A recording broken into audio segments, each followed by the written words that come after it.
Journal of Democracy. I wonder if you could tell us how you became a neoconservative. It's not meant to be a narrowly autobiographical question, but, for example, you mentioned certain authors. Did you first become interested in neoconservatism and then turn to these authors? Was it these authors who turned you to neoconservatism? And more broadly, among other Britons or even Europeans who are following this path, what do you see as the cause of their turning in this direction? No, sure. I mean, I didn't kneel at the feet of Leo Strauss or, as a child or anything. I might say these days that, I mean, people tend to read Strauss and such neocon authors because they sort of realize they're neoconservatives and then like to find out they work their way backwards. I mean, on my own personal route on that one, I would say that people always say, well, you know, neocons, weren't you all lefties to begin with? And I always say if I spent any time on the left, it was a matter of minutes. I didn't have any sustained period on the left, but I do regard myself as looking generally through the world with vaguely liberal eyes, certainly classical liberal eyes. And I suppose the mugging, I mean, if I was mugged by reality, there were, I suppose, three things particularly. The first and most prominent one, I think, was on the issue of the Balkans in the 90s.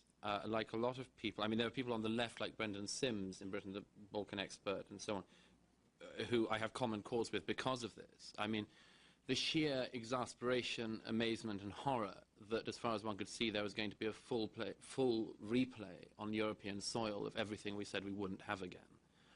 And the incapability and the inaction of the international community and all the things we were told stood in the way of such a thing happening again.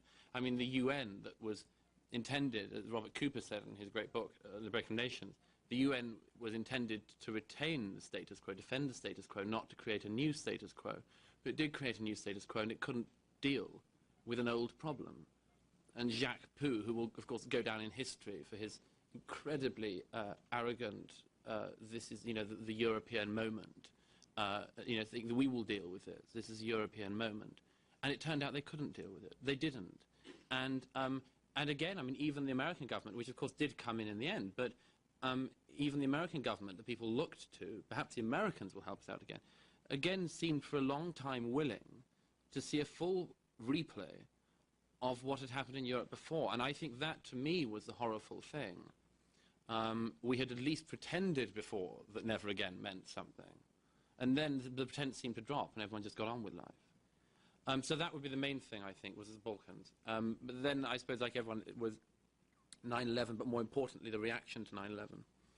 I always felt that the reaction to 9/11 gave away far more of the enemies of the West within the West than I think they intended to give away. I mean, all the people who said, for instance, on the left, I mean, the people who didn't know very much about Iraq and thought that it was an atheistical state, all those people who said, oh, how could there be an Al-Qaeda-Iraq connection because Al-Qaeda are religious and Baathists aren't. There couldn't be a common cause between those two. And you say, well, you've made common cause. Socialists are marching down the streets of Washington and London with Islamists. If you can do it in London, why the hell can't you do it in Baghdad? Now, I mean, those people, all those guys, I despaired of, and I write in the book that, to some extent, I regard what happened in the post-9/11 period as being similar to the counterculture in the 60s, which Crystal and co.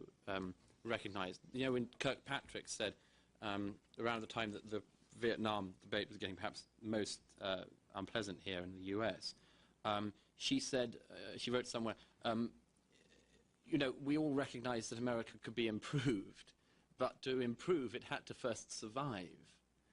And what she and others saw then was that very large amounts of the anti-war movement then were not anti-war because it was a Vietnam issue, it was an anti-America issue. It was an anti-Western action issue. And that's what I saw in the post-9/11 period, was that the people who said don't overthrow the Taliban, then don't overthrow Saddam Hussein, there were legitimate ways of having that debate and doing it. But in large part, I saw it as being a new counterculture, a new culture which stood not to criticize our culture, but to denigrate it and actually to take it apart. I always say they seem to me to be like children with bicycles. They take it apart, but they have no idea of how to put it back together. Next question. Gentleman here, then the lady here.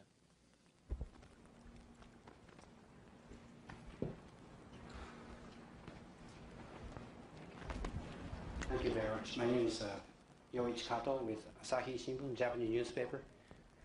Thank you for your presentation. I apologize to be coming in late, so if my question is answered already in your presentation where I missed, I apologize. But I'd like to know how damaging the way the Bush administration handles the Iraq war to the credibility of the neoconservatism, and how you can recover from it. Thank you. I think in the portrayal of the war, greatly. I mean, I always felt the shifting between justifications was a mistake. I always put it that there was, and I don't mean this flippantly, there was no reason not to invade Iraq. I.e. that every criterion necessary to withdraw sovereignty temporarily from a country existed there. And I thought it was regrettable, for instance, that the humanitarian case for intervening in Iraq, which seemed to me to be overwhelming and had been overwhelming for decades, really was brought up very late, and too late in the day. I think a lot more people would have understood that conflict if it hadn't have looked like, whether it was or wasn't, in fact I think it wasn't, but if it hadn't have looked so much like they were grasping for the humanitarian issue at 5 to 12. I wish that had been used from the beginning, because it would have, at the very least, at the most, it would have persuaded more people, particularly on the left, of the terrible urgency of dealing with that country in order to save it from that family. But at the least, it would have smoked out the people who pretend to care about the people of Iraq and so on, and actually do not at all. The people who masquerade as caring, and we've allowed to get away with it. It would have made them have to say, I do not care about the repeated genocides, don't do it. That would have been okay, we could have said fine. But it muddied the debate, yes. And the handling of the war, well, as I always say, I mean, neocons did not handle the war. They were not running the great departments of state here. The lady here. Thank you. Sarah Baxter, Sunday Times of London. Hi. I wanted to ask you about Gordon Brown, who's quite likely to be Prime Minister in the next year or so. Maybe a little bit later if Tony Blair can stop him. I'm intrigued to say that he might be neoconservative in foreign policy. I'd like to hear the evidence for that, and because I thought you might be saying as little as David Cameron on the subject. And if I can sort of squeeze in a second question, how do you regard Mrs. Thatcher these days? Was she a neoconservative avant la lettre, so to speak? And it existed then, but she wouldn't have necessarily called herself that. And I mean, do you regard yourself in a sense as in any way a Thatcherite, and does that make things uncomfortable in today's Conservative Party? I don't regard myself as a Thatcherite. I think that's probably because, well, I don't look to Thatcher particularly. I might horrify American conservatives on this one, because I know she's the only good leader we had for many years before Blair. But I don't regard Thatcher as... I mean, Thatcher was in some ways a neocon. She was certainly a hero in the same way as Reagan in dealing with the Soviet Union. And the moral clarity she showed then seems to me to be what one might call neocon. Similar to her action in the Falklands, might I add, lambasting the American administration's initial reluctance to do anything but draw moral parity between my country and Argentina. I mean, that sort of thing seemed to me to be a fundamental sort of Now, to call it neocon in some ways is to, call it a bad name or to make it look worse. I think it was simply a moral stance she took, and that's what I admired in her then and admire her now. Looking back at what she did in her reign, but I wouldn't regard myself as a Thatcherite. I suppose that's probably because when we refer to Thatcherism in Britain, we don't mean treatment of the Soviet Union and so on. We mean privatisation and all of that. So that would be my answer to that. On Gordon Brown, there is material evidence of his neoconservatism. He gave himself away when Owen Stelzer wrote his compiled his book on neoconservatism, and a little notice jacket puff was given by Gordon Brown. Nobody picked up on it on the time, but Gordon Brown praised the book, and I can't remember the exact quote, but he was much impressed by it all and gave his endorsement.